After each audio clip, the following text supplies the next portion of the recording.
Bien, bonjour tout le monde. Je suis accompagné de la vice-première ministre Geneviève Guilbeault et de notre leader Simon Jolin Barrette.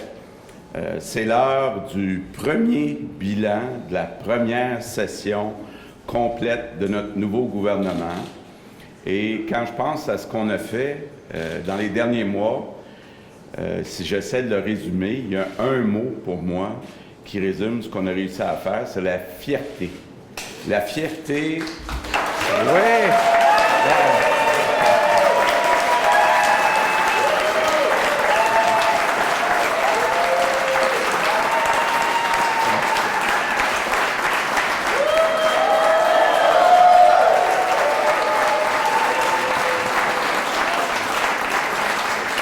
Donc, cette équipe de ministres et de députés ont été capables de répondre aux demandes de changement des Québécois. Et ce qu'on a vu dans les derniers mois, c'est un Québec qui est en changement. Et un Québec qui est de plus en plus fier, je le sens chez les Québécois.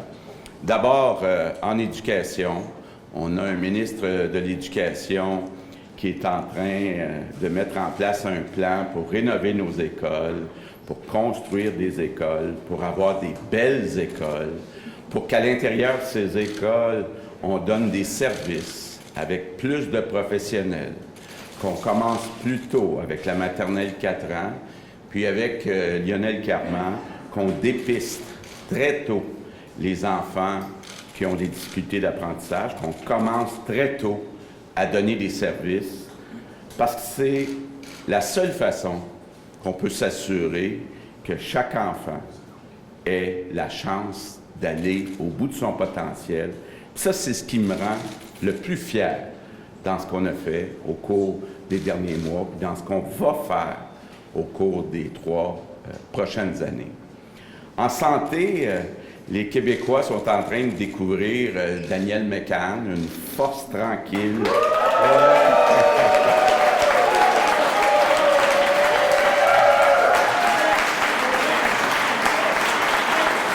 OK. Donc, en santé, vous le savez, je l'ai dit longtemps, souvent, on doit d'abord agir en première ligne. Il faut s'assurer que les Québécois aient des services en première ligne. Puis Daniel, en quelques mois, a été capable de conclure un accord historique avec le Collège des médecins pour qu'on puisse déléguer plus d'actes aux infirmières.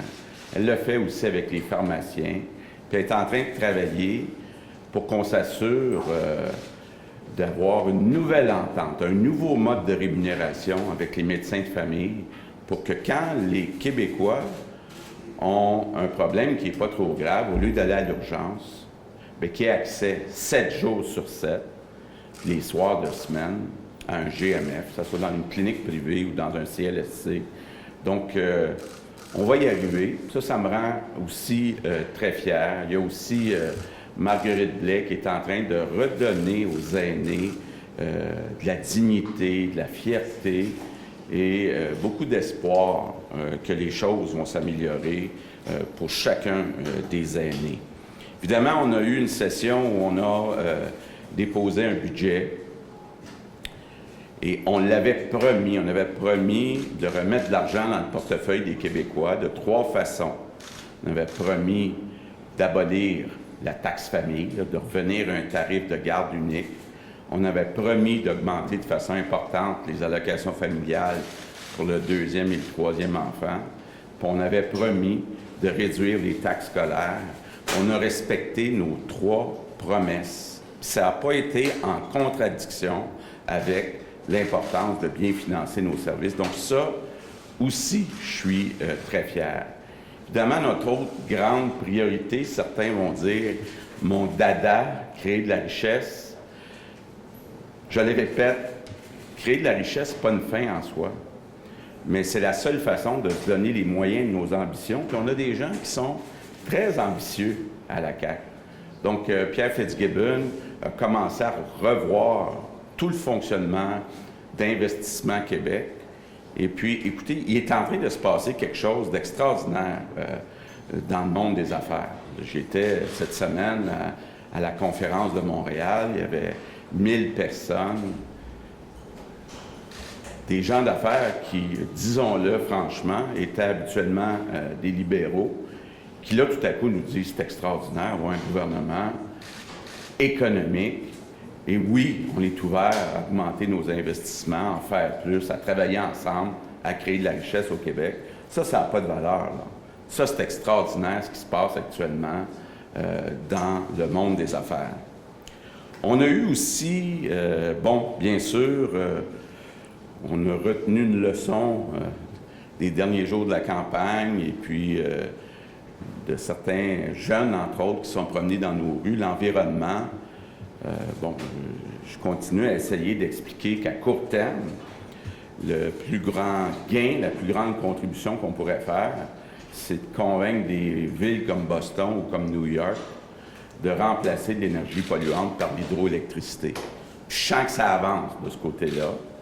Puis on va, dans les prochains mois, avancer, investir dans des projets de transport en commun importants. C'est important, le projet de transport en commun à Québec. La ligne bleue à Montréal, il faut arrêter d'en parler, il faut la faire. Le tramway dans l'est de Montréal, le tramway à Longueuil, le projet de train à Gatineau. Tout ça, il faut arrêter d'en jaser, puis il faut passer à l'action. Il n'y aura jamais un gouvernement qui en aura fait plus pour le transport en commun, donc pour l'environnement, pour réduire les GS, que la CAQ. Et ça me rend fier aussi. On a eu aussi nos premiers tests de gestion de crise, les inondations du printemps. Je pense là, c'est pas mal unanime au Québec que Geneviève Guilbeault a passé le test là.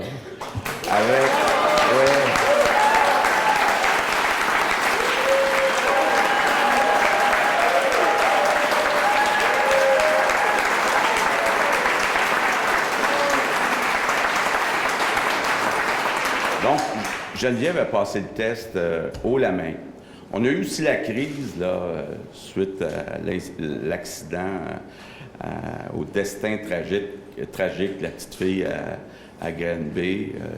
Lionel Carman est en train de prendre ça à bras-le-corps. Évidemment, on ne peut pas régler les problèmes de la DPJ en quelques semaines, même en quelques mois. Mais je peux vous dire qu'il travaille très fort. Puis je suis très fier aussi. Oui, Lionel!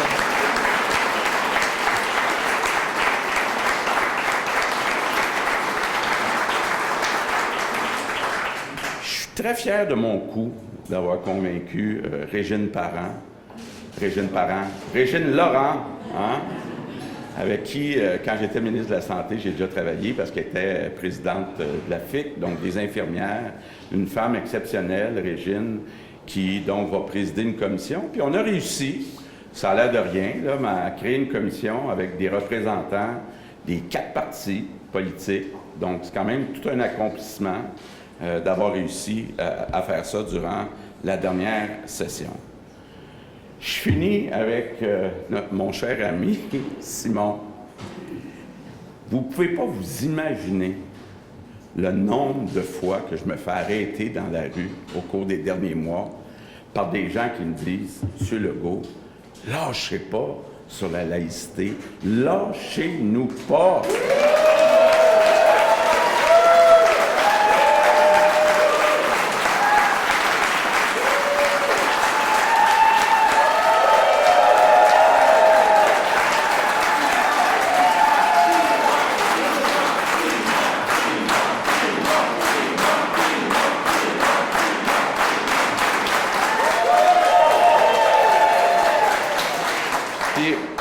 Il y a quelque chose qui touche à la fierté. Vous savez, quand les gens m'arrêtent de me dire ça, M. Legault, on est content, là, je demande pourquoi? Bien, parce qu'on est fiers. Pourquoi vous êtes fiers? Bien, parce qu'on a le droit de vivre chez nous comme on veut vivre, et puis vous avez compris ça. Puis ça nous redonne de la fierté. Puis ça, là, ça n'a pas de valeur non plus d'entendre que les Québécois, la grande majorité des Québécois, qui souhaitent depuis longtemps qu'on interdise les signes religieux pour les personnes en autorité, qui souhaitent qu'on fasse ce grand changement, mais là, ils se disent, enfin, il y a un gouvernement qui nous a entendus, un gouvernement qui nous a compris. Donc, je conclus en vous disant, après quelques mois de gouvernement, ce que je sens chez les Québécois que je rencontre, même quand je sors le samedi soir au restaurant ou ailleurs, les gens me disent « on est fiers, M. Legault ». Et de sentir cette fierté retrouvée chez notre peuple qui se redresse, avance, réussit, moi, là, ça me rend l'homme le plus heureux du monde d'être leur premier ministre.